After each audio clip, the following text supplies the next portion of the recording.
Chapter 10. Of the occult virtues of things.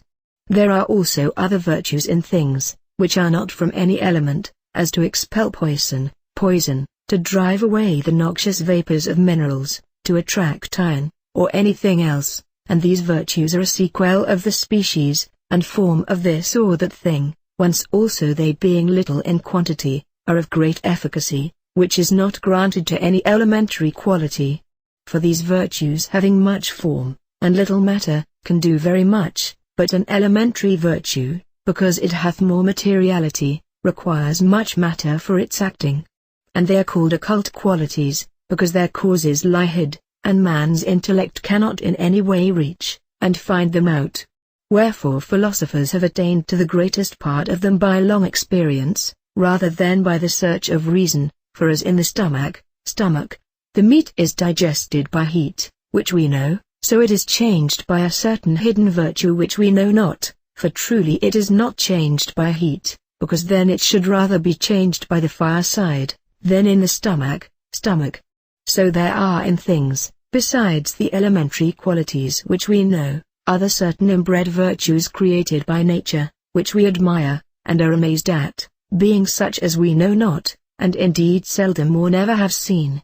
As we read in Ovid of the phoenix, one only bird, which renews herself. All birds from others do derive their birth, but yet one fowl there is in all the earth, called by Assyrians phoenix, who the wane of age, repairs, and sows herself again. And in another place, Egyptians came to see this wondrous sight, and this rare bird is welcomed with delight. Long since Matres brought a very great wonderment upon the Greeks and Romans concerning himself. He said that he nourished and bred a beast that did devour itself.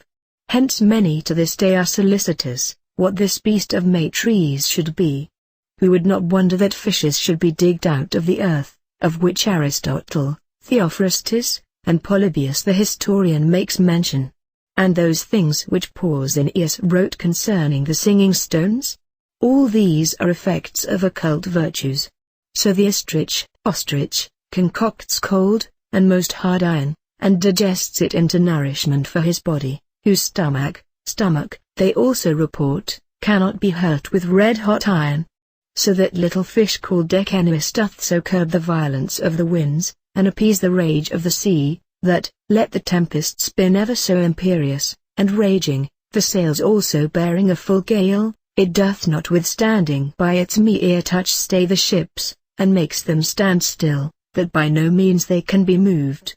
So salamanders, and crickets live in the fire, although they seem sometime to burn, yet they are not hurt.